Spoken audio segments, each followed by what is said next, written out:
My hands shake. Look at them. Covered in liver spots. Skin like parchment paper, thin and tearing at the slightest touch. I can barely hold this quill long enough to write my final testament. I have chased him for 40 years. I have hunted him across borders, through the gilded ballrooms of Versailles, and into the darkest alleys of London. Look at me. I am a withered leaf, clinging to the branch, waiting for the winter wind to finally blow me down. But him? He hasn't gained a single wrinkle. Not one gray hair, not one moment of fatigue. It is unnatural, it is terrifying, and God help me, it is magnificent. Let us go back, before the revolution, before the guillotines and the blood. Paris, 1758. The city was a jewel, but jewels attract thieves. I was young then, sharp, ambitious. As an agent of the Lieutenant General of Police, my mandate was absolute. Expose the frauds who preyed upon the aristocracy. We caught them all, the card counters, the fake mystics, the whisperers. And then, he arrived. The Count of Saint-Germain. He walked into the court of King Louis like he owned the century. They said he had the philosopher's stone. They said he could melt flaws out of diamonds. They said he was 300 years old. My superiors laughed. They called him a parlor trickster. I did not laugh. I opened a file. Question: if you could stop aging right now, but you had to live forever while everyone you know dies, would you take that deal? Answer yes or no in the comments. I need to know if I am the only one who tempted fate. Subscribe now to open the classified files, because what I found in my investigation defies God himself. My descent into madness began with a stone, a diamond to be precise. It was the pride of King Louis XV, a rock the size of a pigeon's egg. But like everything in this rotting kingdom, it was imperfect. Deep within the crystal lattice, there was a flaw, a black spot of carbon, ugly and dark, like a drop of ink trapped in ice. The king lamented that this single imperfection halved the stone's value. He showed it to the bankers, the jewelers, the experts. They all said the same thing. To remove the spot, you must cut the stone. You must lose half the weight to save the clarity. Then he arrived. Saint-Germain. I was there that day. I stood in the shadows of the king's private chamber, blending into the tapestry, notebook in hand. I watched the count take the diamond. He held it up to the light, his eyes narrowing. He didn't look like a mystic. He didn't look like a wizard. He looked like a man who found the laws of physics to be a mild inconvenience. He told the king, "I can remove the flaw. I will not cut the stone. I will simply melt it, remove the impurity, and freeze it again." I stifled a laugh. You cannot melt a diamond. It turns to graphite. It burns. It is carbon. Every scientist in the Academy of Sciences would tell you this. The king, desperate and bored, gave him the stone. I marked the date in my ledger. I wrote down the weight, 24 carats. I wrote down the dimensions. I was ready to arrest him the moment he returned with a piece of glass or a smaller stone. I had the chains ready in my pocket. 4 weeks later, he returned. He placed the diamond on the velvet cushion. The king gasped. I stepped forward, pushing protocol aside, and grabbed the jeweler's loop. I examined that stone until my eye watered. I weighed it. 24 carats. I measured it. The dimensions were identical to the millimeter.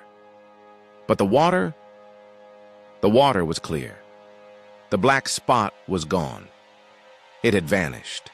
I felt a cold sweat break out on the back of my neck. I spent the next 3 weeks behaving like a lunatic. I tracked every diamond merchant from Paris to Amsterdam to London. I interrogated smugglers. I beat answers out of fences in the slums. I was looking for a duplicate. I was looking for the switch, because a switch is a crime, a switch I can understand. But I found nothing. No similar stone had been sold in Europe for 50 years.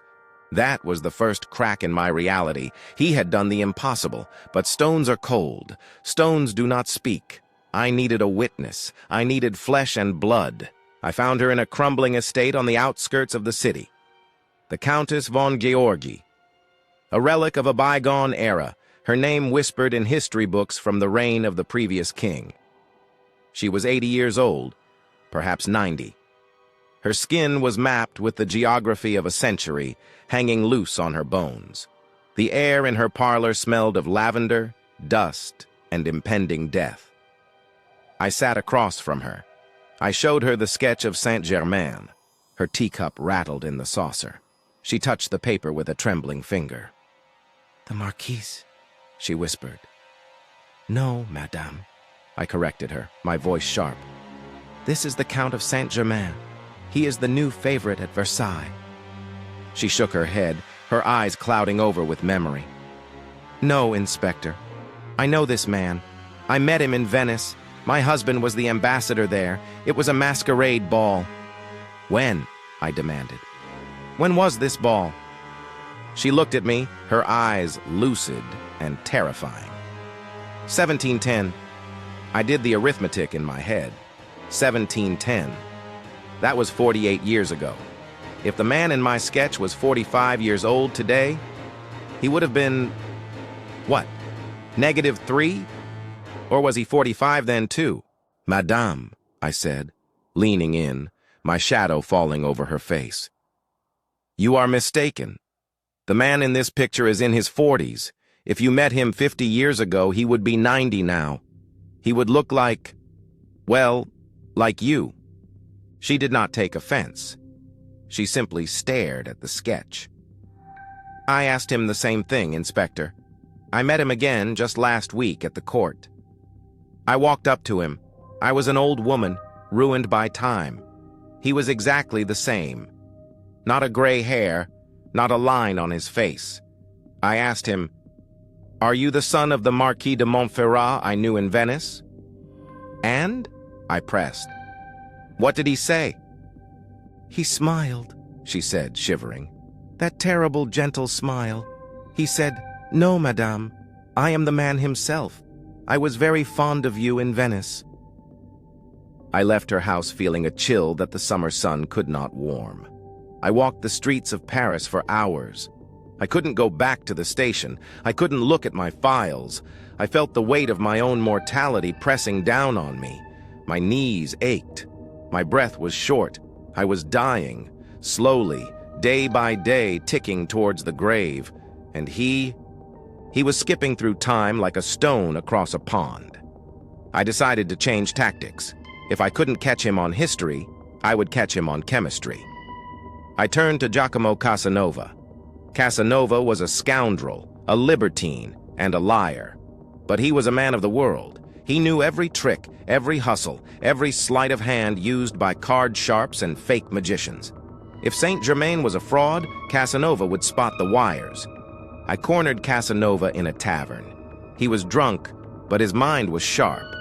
I asked him about the Count. Casanova's face went pale. He sobered up instantly. "Henri," he said, clutching my arm. "I watched him. I watched him in his laboratory. He gave me a silver coin, a simple 12-sou piece. I marked it. I scratched my initial into the metal so he couldn't swap it. And he put a black grain of powder on it. He heated it with a blowpipe. There was no smoke, no smell of sulfur. The coin glowed red, then white. When it cooled, Henri, it was gold, pure gold." "It was a trick," I snapped. "A layer of gold leaf, an amalgam." "I cut it!" Casanova shouted, slamming his fist on the table. "I took the coin to a goldsmith. We cut it in half. It was gold all the way through. The silver had been transmuted. Transmuted!" Casanova was a man who didn't believe in God, let alone miracles. To see him this shaken rattled me to my core. I went back to my office. I lit a candle. I pulled out the file. It was thick now. Reports of him speaking 12 languages fluently, Chinese, Sanskrit, Arabic, with the accent of a native. Reports of him playing the violin, not just with skill, but with a strange, haunting style that belonged to no known school of music, as if he had learned to play before the instrument was even invented. I looked at the dates. 1710 in Venice, 1745 in London, 1758 in Paris. Always the same description, always the same age, always the diamonds. I realized then that I wasn't investigating a man. I was investigating a glitch in the universe. I was a man trying to arrest the wind. I was a man trying to put handcuffs on a ghost. But I am a policeman. I deal in facts. And the fact was, he was here. He was real. And if he was real, he could die. I just had to wait. Everyone makes a mistake eventually. Even immortality must have a weakness. I would be his shadow. I would be the grim reaper he had outrun for centuries. I would not sleep. I would not rest. I would catch him, or I would die trying. Time is a cruel sculptor. It chips away at you, bit by bit. By 1784, 26 years after I first opened the file on the Count of Saint-Germain, I was no longer the sharp, ambitious wolf of the police force. I was an old dog. My teeth were dull. My eyesight was failing, blurring the edges of the reports I still obsessively read by candlelight. I had spent nearly 3 decades chasing a shadow, and all I had to show for it were a shelf full of journals and a persistent ache in my left knee when it rained. The world had moved on. The king had changed. The fashions had changed. But my obsession remained the one constant, a cancer eating away at my peace. I woke up thinking about him. I went to sleep thinking about him. Was he in Russia? Was he in Turkey? Was he laughing at me? And then, the letter came. It arrived on a Tuesday, a gray, weeping day in February. It was a formal dispatch from the Duchy of Schleswig. The seal was broken, the wax crumbling. I didn't recognize the handwriting at first. It was from the household of the Landgrave Charles of Hesse-Kassel, a mystic prince who had harbored the Count in his final years. I put on my spectacles. My hands shook, not from fear, but from the frailty of age. I read the words once, then twice, then a third time, mouthing the syllables as if they were a prayer. The Count of Saint-Germain, deceased. February 27th. Pneumonia, buried in the church of Saint Nikolai. Deceased. The words sat on the page, heavy and final. I let out a breath I felt I had been holding since 1758. I sat back in my chair, the wood creaking under my weight. It was over. The anomaly was corrected. The glitch in the universe had been patched. He was mortal. He was just a man. A talented man, a brilliant man. Perhaps the most cunning actor to ever tread the boards of Europe. But a man nonetheless. He had succumbed to a common cold. He had rotted. He was meat and bone, just like the rest of us. I remember the feeling of relief. It wasn't joyful. It was like setting down a heavy pack after a march of 1,000 miles. I felt lightheaded. I stood up and walked to the cabinet where I kept the brandy. A bottle of cognac I had bought the year I started the investigation. I had sworn only to open it when the case was closed. I poured a glass. The amber liquid swirled, catching the dim light. I raised it to the empty room. "To mortality," I whispered, my voice cracking. "To the worm that eats us all. You could not outrun it, Count. You lost." I drank. It burned. A good, clean burn. That night, I slept for 12 hours. For the first time in years, I did not dream of diamonds or ageless eyes. I spent the next year in a state of blissful retirement. I organized my papers. I tied the Saint-Germain dossier with a thick red ribbon, the color of finality, and shoved it to the very back of the archive, behind the petty thefts and the forgotten scandals. I walked in the gardens. I watched the leaves turn and fall, finding comfort in the cycle of decay. Things die. That is the law. And the law had finally been upheld. 1785. The peace was a lie. It began with a rumor, a whisper in the halls of the Masonic lodges. I still had my informants, old friends who owed me favors. One of them, a nervous little man named Pierre, came to my home late one evening. He wouldn't sit. He wouldn't take a drink. He kept glancing at the window as if the devil himself were peering through the glass. "Henri," he said, twisting his hat in his hands, "you need to see the report from the Congress." "What Congress?" I asked, annoyed at the interruption of my solitude. "The Freemasons," he said. "The Grand Congress in Paris. They are meeting to discuss the future of the order." "I don't care about men in aprons playing with compasses," I grumbled. "You will care about this," Pierre said. He pulled a folded paper from his coat. A guest arrived uninvited. He signed the register. I took the paper. I knew what it was going to say before I looked. I felt the old sickness return, the tightening of the chest, the cold dread in the gut. The name was scrawled in a flowing, elegant hand. Comte de Saint-Germain. "It's a fraud!" I shouted, throwing the paper into the fire. I stood up, knocking over my chair. "He is dead. He is buried in Eckernförde. I have the death certificate. I have the testimony of the prince." "Henri, listen to me." Pierre grabbed my shoulders. "The witnesses, they described him. They said he hasn't aged a day since the king's court. The same diamonds, the same voice. He stood before the Grand Masters, and he spoke of the future." I froze. "What did he say?" "He warned them," Pierre whispered, his face pale. "He told them that a great storm is coming to France. He spoke of a monarchy falling. He spoke of a machine that chops off heads like a scythe cuts wheat. He said, 'He who sows the wind shall reap the whirlwind.' He predicted the end of the Capet dynasty." I sank back down, not into my chair, but onto the floor. My legs gave out. He wasn't dead. The realization hit me with the force of a physical blow. The funeral in Eckernförde? A play. A staged event. He had hired a doctor to sign the paper. He had probably bribed the undertaker. Maybe he had even laid in the coffin, slowed his heart rate. I had read reports of yogis in India who could do such things and waited for the dirt to fall. Why? To shed the identity, to let the count die so the man could live.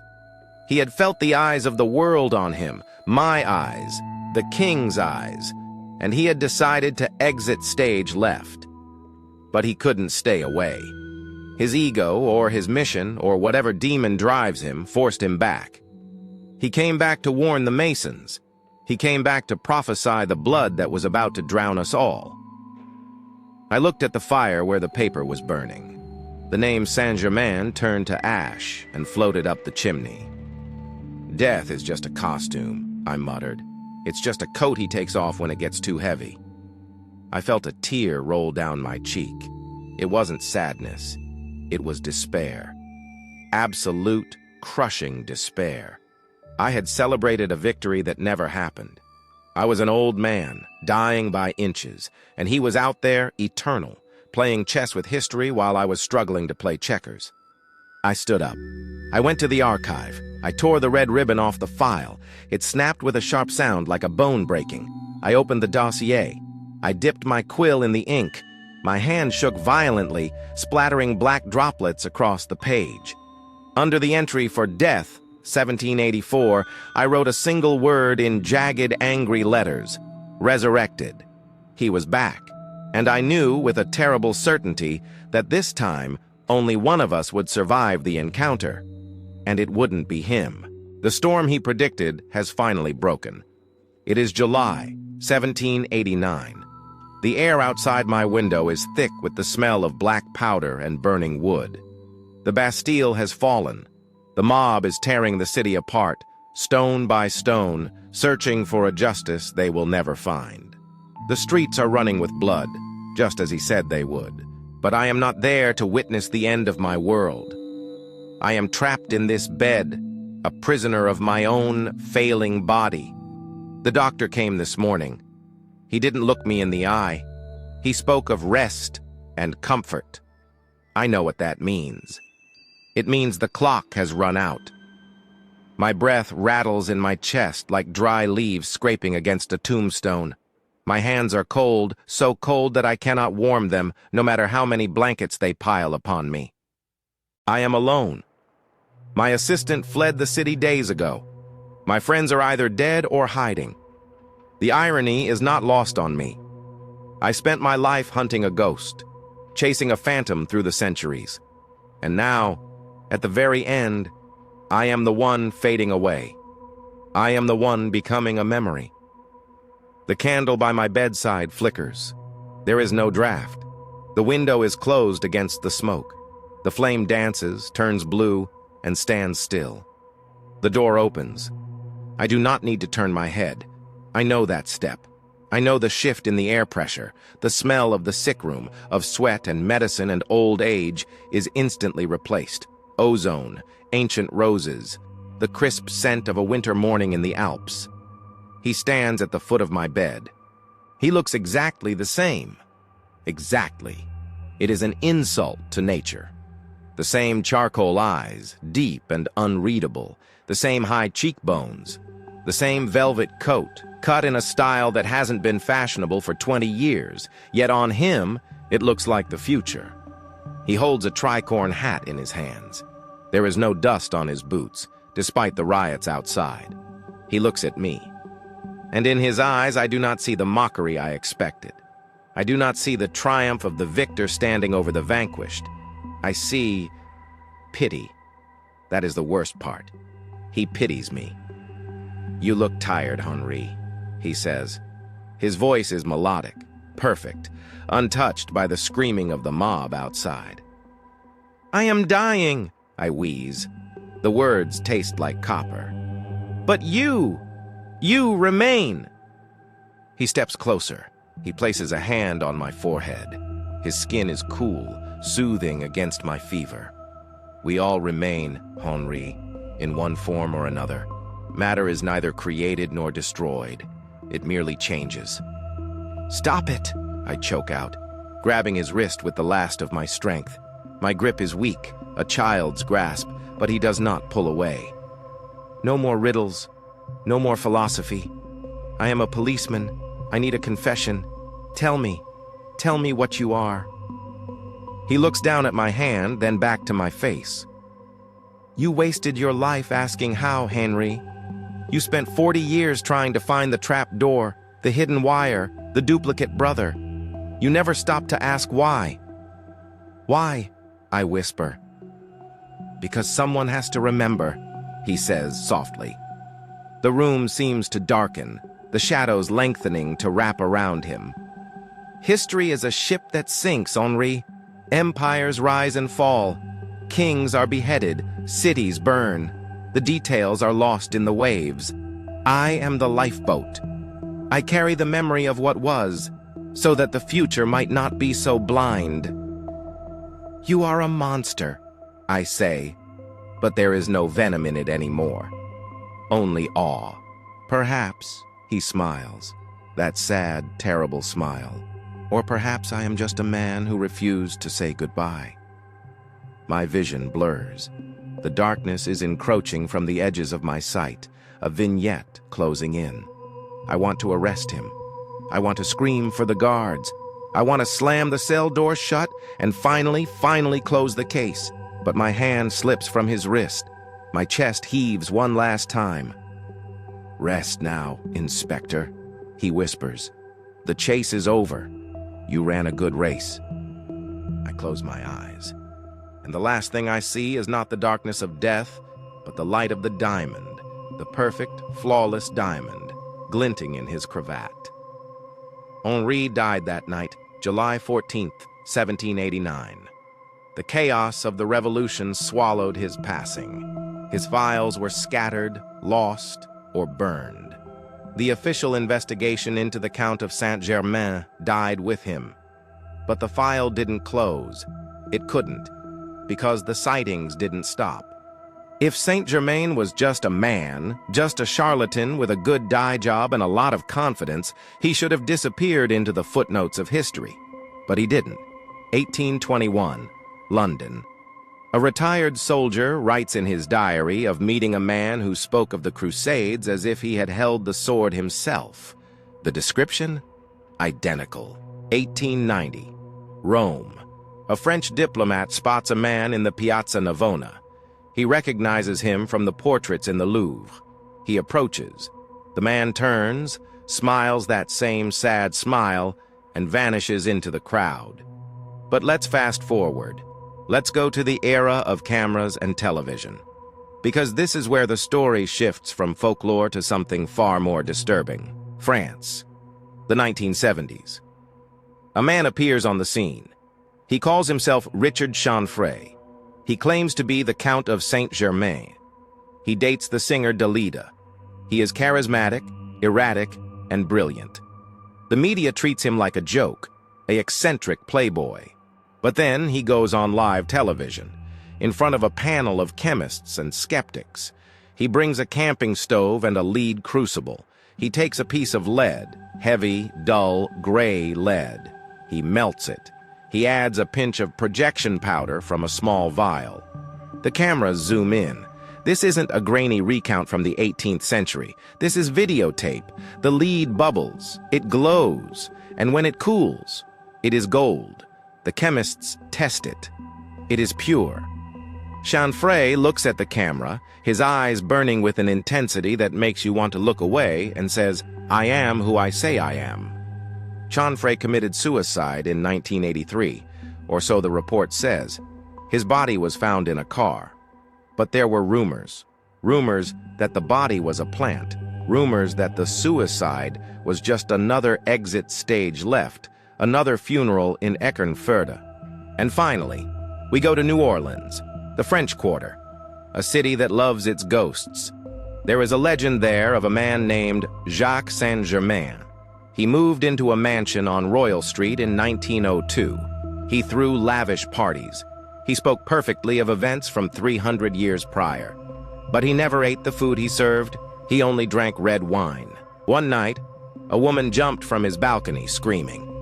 She told the police he had tried to bite her. The police broke down his door. Jacques was gone. But in his cellar, they didn't find wine. They found bottles filled with a mixture of wine and human blood. When the police looked into his background, they found nothing. No birth certificate, no taxes, just a man who appeared out of nowhere, charmed the city, and vanished when the lights got too bright. Henri thought he was chasing a fraud. But what if he was chasing a predator? What if the philosopher's stone isn't a rock that grants immortality, but a method of survival that requires sustenance? The file that Henri opened in 1758 is sitting on my desk right now. I've tracked the timeline. I've connected the dots, and the picture it forms is not of a man. It is of a phenomenon. So, what are we looking at? After 40 years of Henri's obsession, after 3 centuries of sightings, after the diamonds and the blood and the disappearing axe, what is the verdict? We are left with 3 possibilities, and honestly, I don't know which one scares me more. Possibility number 1, the predator. We look at the New Orleans case, the bottles of blood in the cellar, the refusal to eat food in public, the eternal youth. It fits the folklore perfectly. Perhaps the Count wasn't a magician.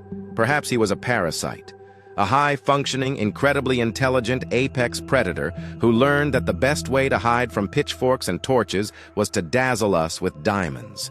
Think about it. In every story, he is charming, he is wealthy, he is welcome in the courts of kings. What better camouflage for a monster than to be the most interesting man in the room? If he is a vampire, he isn't the feral beast of Eastern European legend. He is something far more dangerous. He is a vampire who has evolved. He doesn't stalk the night. He stalks high society. He feeds not just on blood, but on influence. And the reason Henri couldn't catch him is that Henri was looking for a man, not a creature that views us as cattle. Possibility number 2, the traveler. This is the theory that keeps me up at night. The specific warnings. He didn't just tell the Freemasons bad things are coming. He described the fall of the French monarchy with the precision of a historian reading a textbook. He knew the technology. He spoke of ships that moved without sails. He spoke of travel through the air. Is it possible that Saint-Germain was a man out of time? A traveler from our future, or a future further down the line, stuck in the past? It would explain the wealth. If you went back to 1750 with a modern chemistry textbook, you could make diamonds too. It would explain the language skills. It would explain the weariness. Imagine the loneliness of being the only person in the room who knows how the movie ends. Imagine trying to save the people you love. Like he tried to save the Princess de Lamballe, warning her to leave Paris before the massacres, and watching them ignore you. Watching them die because they can't comprehend the fire that is coming. If he is a time traveler, his immortality is just relativity. He isn't living forever, he's just skipping the boring parts. Possibility number 3, the greatest lie ever told. The skeptic's choice. There was no magic. There was no immortality. There was only a script. Saint Germain wasn't a man, he was a title. A mantle passed down from master to apprentice within a secret society, the Rosicrucians, perhaps, or a spy network for the French crown. When one agent got too old, he died in a staged funeral, and a younger agent, trained to mimic the voice and the mannerisms, took his place. It was a psychological operation designed to infiltrate foreign courts. By convincing kings that he was immortal, the Count gained instant access to the highest levels of power. He was the ultimate spy because nobody suspects the wizard. They are too busy looking at the magic tricks to notice him reading the mail on the desk. But if this is true, if it was just a series of men, how do you explain the eyes? How do you explain that every witness, from the Countess in 1710 to the chemist in 1970, described the same specific haunting charcoal gaze? Can you train a man to have a soul that looks that old? Henri died without his answer. And I think that was his final tragedy. He wanted the world to make sense. He wanted the puzzle pieces to fit. But the Count of Saint-Germain is the piece that doesn't fit. He is the reminder that the map is not the territory. We live in a world of high-definition cameras and facial recognition. You would think a man like him couldn't exist today. He would be doxxed. He would be tracked. Or maybe he adapted again. Maybe he's not in the ballrooms of Paris anymore. Maybe he's a tech CEO in Silicon Valley, obsessed with life extension technology. Maybe he's a quiet, eccentric living off-grid in Patagonia. Maybe he's the stranger you passed on the subway this morning, the one wearing a coat that looked a little too old-fashioned, who smiled at you with eyes that had seen the fall of Rome. I have compiled Henri's full, unredacted case file. It includes the sketches, the letters from Casanova, and the police reports from New Orleans that the city tried to bury. I've also included a map of the modern sightings, the ones from 2024 that nobody is talking about yet. I've uploaded it all to my Patreon. If you want to see the face of the man who cheated death, the link is in the description. But a word of warning before you open that file. Henri looked. He looked for 40 years, and when he finally found what he was looking for, it didn't set him free. It haunted him to his grave. Some mysteries are not meant to be solved. They are meant to be feared. Subscribe if you want to join the hunt. Turn on notifications because I have a feeling this story isn't over. And tonight, when you lock your doors, check the window. Make sure it's latched. Because he invites himself in. And he has a very long memory. Sleep well. I'll be watching.